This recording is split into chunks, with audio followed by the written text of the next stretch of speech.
Hi welcome back to the Chaitra lifestyle. ಎಲ್ಲರೂ ಹೇಗಿದ್ದೀರಾ? I hope ಎಲ್ಲರೂ ಚೆನ್ನಾಗಿದ್ದೀರಾ ಅಂತ ಭಾವಿಸ್ತಾ ಇದ್ದೀನಿ. ನಾನು ನನ್ನ ಮಾರ್ನಿಂಗ್ ರೊಟೀನ್ನ ಬಿಸಿ ನೀರಿಂದ ಸ್ಟಾರ್ಟ್ ಮಾಡ್ಕೋತೀನಿ.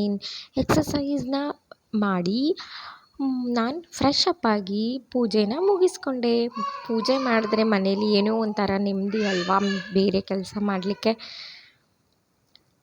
ನಾನಿಲ್ಲಿ ಮಾರ್ನಿಂಗ್ ಬ್ರೇಕ್ಫಾಸ್ಟ್ಗೆ ಆಲೂಗೆಡ್ಡೆ ಪಲ್ಯ, ತೊಂಡೆಕಾಯಿ ಪಲ್ಯನ ಮಾಡ್ಕೊತಾ ಇದ್ದೀನಿ. ಹಾಗೆ ಗೋಧಿ ದೋಸೆ ಕಾಂಬಿನೇಷನ್ ತುಂಬ ಚೆನ್ನಾಗಿರುತ್ತೆ.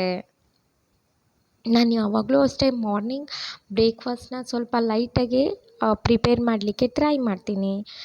ಎಲ್ರಿಗೂ ಸರ್ವ್ ಮಾಡಿ ನಾನು ಸಹ ತಿಂದೆ.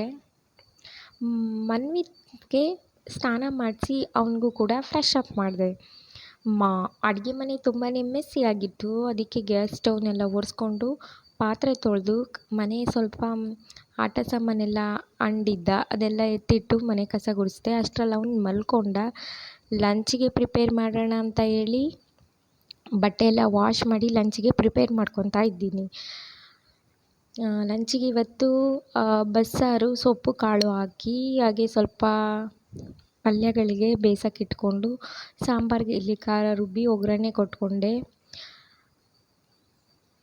ಲಂಚ್ ಪ್ರಿಪೇರ್ ಆಯಿತು, ಸರ್ವ್ ಮಾಡಿ ನಾನು ಸಹ ತಿಂದೆ. ಇನ್ನು ನೈಟು ಡಿನ್ನರ್ಗೆ ಏನೂ ಮಾಡ್ಕೊಳ್ಲಿಲ್ಲ. ಸ್ವಲ್ಪ ಹಾಗಲಕಾಯಿ ಇತ್ತು, ಸಾಂಬಾರು ಇತ್ತಲ್ಲ, ಹಾಗಲಕಾಯಿ ಪಲ್ಯ ಥರ ಮಾಡೋಣ ಅಂತ ಪಲ್ಯ ಮಾಡ್ಕೊತಾ ಇದ್ದೀನಿ.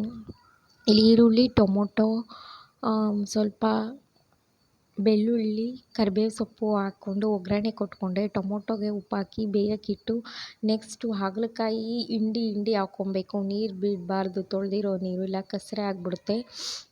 ಹಾಕ್ಕೊಂಡು ಸ್ವಲ್ಪ ಧನಿಯಾ ಪುಡಿ, ಸ್ವಲ್ಪ ಬೇಳೆ ಸಾಂಬಾರು ಪುಡಿ ಹಾಕ್ಕೊಂಡು ಪ್ರಿಪೇರ್ ಮಾಡಿಕೊಂಡೆ, ಸರ್ವ್ ಮಾಡಿದೆ. ಏನಿವತ್ತು ಬ್ಯಾಕ್ ಮಾಡ್ತಾಯಿದ್ದೀನಿ ಅಂದರೆ ನಾನು ಟ್ರಿಪ್ ಹೋಗ್ತಾ ಇದ್ದೀನಿ. ಮನೆ ಬಿಟ್ಟು ಆಚೆ ಹೋಗ್ತಾ ಇಲ್ಲ. ಡೋಂಟ್ ವರಿ, ಥಂಬ್ನೈಲ್ ನೋಡಿಕೊಂಡು ಎಲ್ಲ ಶಾಕ್ ಆಗಬೇಡಿ. ಇನ್ನು ಅಡುಗೆ ಮನೆಯೆಲ್ಲ ಕ್ಲೀನ್ ಮಾಡಿಕೊಂಡೆ. ಇದಾಗಿತ್ತು.